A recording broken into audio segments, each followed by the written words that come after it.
2006 or whatever to you know 5-6 years ago. I was singing regularly in the club. I was actually doing it every Sunday for a while. And it was the club as it was back then, old. So it wasn't. It was it. A lot of people preferred it more, to tell you the truth, because now it's kind of like a nightclub joined onto the football ground. So less of the older people, would go to it. But on a Sunday night, I used to do 8 o'clock to 11 o'clock, and there definitely was an older audience, and I mean the men all sat down. I was going, but I mean if I would maybe fluff a word, a line in a Neil Diamond song, and some wee man who was sitting like 20 yards away by the toilet, who had been chittering or maybe playing cards, pointed out to me that oh, you messed that one up, big lad. I go, how'd you listen?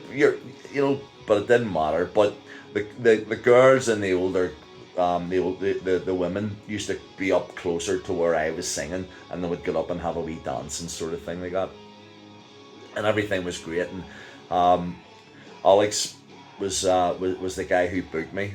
And every single Sunday night I would look to my right, and there was like a group of young girls, but there were also with them their mothers and their grandmothers, sort of thing. And one grandmother, I think, I'm trying to remember her name. I think she was called Mabel, or Myrtle, one of the two anyway. But every Sunday night she would get up and stand beside me and say, "Play the Gambler," Kenny Rogers, and I would sing the Gambler, and then she would sit.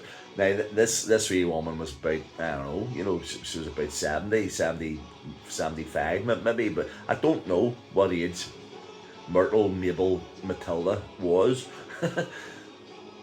But she would put her arm around my waist and dance away, I was basically holding her up while I was singing the Gambler, but she loved it. And then a couple of weeks later, there she was, and and at that time, if you can remember, that band, The Darkness, were very popular. So they had released this song called "I Believe in a Thing Called Love." I believe in a thing called love, and like everything was high, sort of thing. So and somebody came up and asked me to do it. Hammy, I think you call the guy. He was big into his rock, and I said, "Are you sure?" He says, "Do it. You'll get everybody's heads will be going," sort of thing. So I launched into the Darkness song, "I Believe in a Thing Called Love." I can't believe all the things that you're making me feel, and launched into these big high notes, sort of thing. And at the end of the song, I turned around to the fiddle with my amp, sort of thing, because I knew then, I was going to be doing the Gambler then for the older girl, sort of thing. And when I turned around, she wasn't there. But then I saw, sort of like somebody helping her out through the out through the door. And then next minute, an ambulance came, and she got into the ambulance, and off she went. And I'm going, tonight's not going to be the same, without her, being up, doing the Gambler, sort of thing. So Francis, my good friend Francis from the club,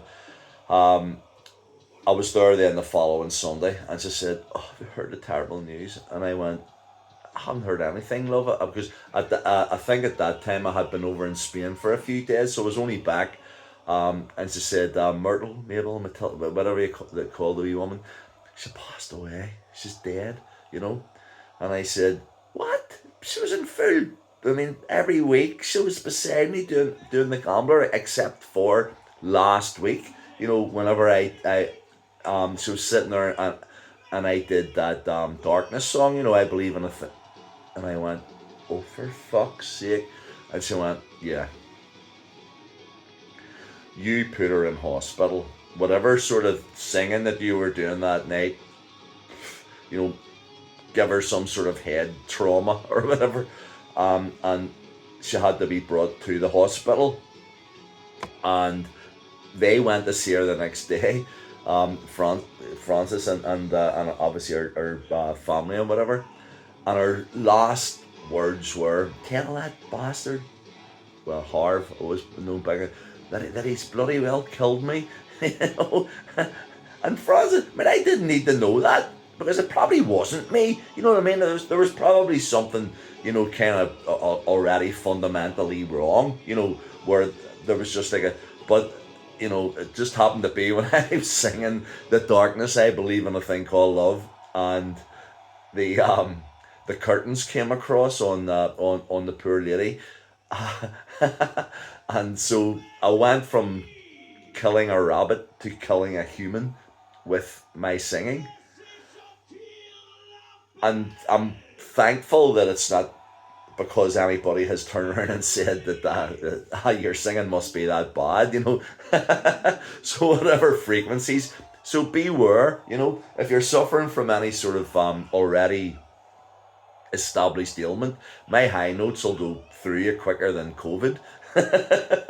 I'm telling you. But that wasn't meant to be morbid. That was just meant to be like a sort of a like an observation. Um, but I was thinking back then too, because at the gig I was wearing like my White Snake shirt, and my White Snake shirt's got like it's got a Union Jack on the front of it, but it's and then White Snake around it, and then it's a White Snake forevermore, sort of thing. But it's a White Snake, it's nothing to do with loyalism or whatever, it just happens to be White Snake, Union Jack, because they are, they're David Coverdale's English sort of thing. And I was out of wine, so I did what everybody in Belfast does, and I went to the Hatfield. I drove to the Hatfield, and got a bottle of McGuigan's Red. And then I was driving around by the river, around by the lagoon, and the police called me in. And they said, "You're late." What had happened was, whenever I went into the Hatfield, because you're going into a bar, that you're not a regular in. So if you go in, get your goods, out, and then off you go. But I'd forgotten to turn my lights on, so they pulled me in for not having lights on. But then they said that, "Have you had a drink?" And I said, "I'm not going to lie to you, I have, but I have in no way had enough to be one pint. I'm going home to drink this." And the guy said, "We're going to have to breathalyze you anyway." And he breathalyzed me, and I passed, and everything was good, sort of thing. And I says, "Where are you coming from anyway?" And I went, I was in the Hatfield, getting a bottle of wine." And he went, "You were in the Hatfield with that on?" And I was going, what? And I looked, what? And the Hatfields in the lower Ormo Road, you don't go in there wearing a Union Jack, you know what I mean? But I managed to get away with it. But that wasn't the point of the story, or what was coming out of my head. I was just actually thinking about police checkpoints and army checkpoints, and what we had to go through, like 30 years ago, when we were driving just through Belfast. You were always, you just don't have had a drink, or anything. But having said that, 9 times out of 10, the police back then weren't, they weren't stopping you for, offences. They were wanting to search your car to see if you had any weapons, or, and things like that. But, if you were able to provide ID, and they were happy enough at the moment. Well, when I was 17, when I was 17, I was starting to learn to drive. Why do they always do that, going for a drink? You don't need to do the hand thing,